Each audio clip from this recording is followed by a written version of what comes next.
3 లక్షల మంది కుటుంబాలకు చేరిన విషయాన్ని కూడా దృష్టికి తీసుకొస్తాను.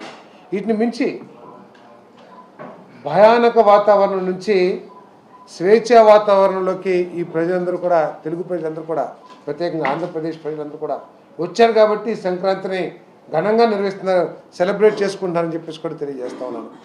మా భూములు ఏమైపోతాయో, మా భూముల పేరు మీద, మా భూముల పుస్తకాలు, పాస్ పుస్తకాల మీద ఆయన ఫోటో వేసుకున్నారు. ఎవరు పడితే ఎవరు రిజిస్ట్రేషన్ చేస్తారో తెలియదు. ల్యాండ్ టైటిలింగ్ యాక్ట్ ఏదైతే భయానకమైన చట్టం ఉందో, మా భూములు ఏమైపోతాయని భయపడిన ప్రజలందరూ కూడా స్వేచ్ఛగా నా భూమి నాది అని చెప్పేసి ఒక ధైర్యాన్ని కల్పించాం. అది ఈరోజు ప్రజలందరూ కూడా మరి చక్కగా గడపడానికి కూడా కారణం అని చెప్పేసి ఈ సందర్భంగా తెలియజేస్తా ఉన్నాను నేను. అంతేకాకుండా అన్న క్యాంటీన్లు ఒకళ్ళ కడుపు నింపడానికి సంతోషంగా ఉత్సాహంగా ముందుకెళ్లాల్సిన ప్రభుత్వం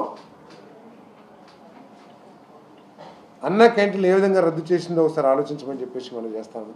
ఈ 6 నెలల కాలంలో దాదాపు 200 అన్న క్యాంటీన్లు ప్రారంభించి కొన్ని లక్షల మందికి కేవలం 5 రూపాయలకే పూటకి కడుపు నింపే కార్యక్రమాన్ని, ఆకలి తీర్చే కార్యక్రమాన్ని ఈ ప్రభుత్వం చేసిన విషయాన్ని కూడా గమనించాలని చెప్పేసి మనం చేస్తాను.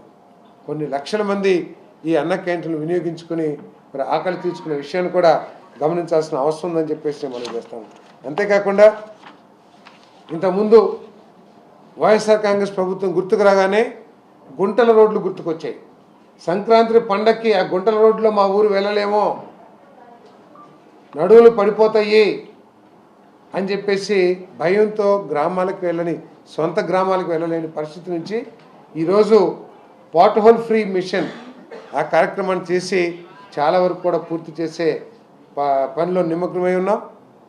మరి ఒక పండక్కే చేయాలనుకున్నాం, కొన్ని కారణాల మూలంగా కాంట్రాక్టర్లు అన్ని పనులు ఒకటేసారి రావటం మూలంగా మరి ఈ నెలాఖరికైనా సరే పూర్తి అవుతాయని చెప్పేసి భావిస్తాను. రోడ్లు మెరుగుపడ్డాయి, చాలా రోడ్లు కొత్తగా కూడా వేశాం. ఎన్ఆర్జీఎస్ ద్వారా పవన్ కళ్యాణ్ గారి నేతృత్వంలో రాష్ట్ర వ్యాప్తంగా ఒకే రోజు గ్రామ సభలు ఏర్పాటు చేసి దాదాపు 3500 నుంచి 4000 కిలోమీటర్ల వరకు కూడా సిమెంట్ రోడ్లు వేసిన ఘనత ఈ 6 నెలల కాలంలోనే ఘనత ఈ కూటమి ప్రభుత్వం అని చెప్పేసి మనం చేస్తామని నేను. అందుకనే ఈరోజు వారి గ్రామాల్లో, వారి వాడల్లో సిమెంట్ రోడ్లు ఏర్పడిన పరిస్థితుల్లో, పరిశుభ్రమైన పరిస్థితుల్లో సంక్రాంతిని సంతోషంగా ఈ రాష్ట్ర ప్రజలందరూ కూడా సంబరంగా చేసుకుంటున్నారని చెప్పేసి నేను మనం చేస్తాను. అదేవిధంగా పారిశ్రామికంగా ఈ రాష్ట్రం అధోగతి పాలైపోయింది. తెలుగుదేశం మన వైఎస్ఆర్ కాంగ్రెస్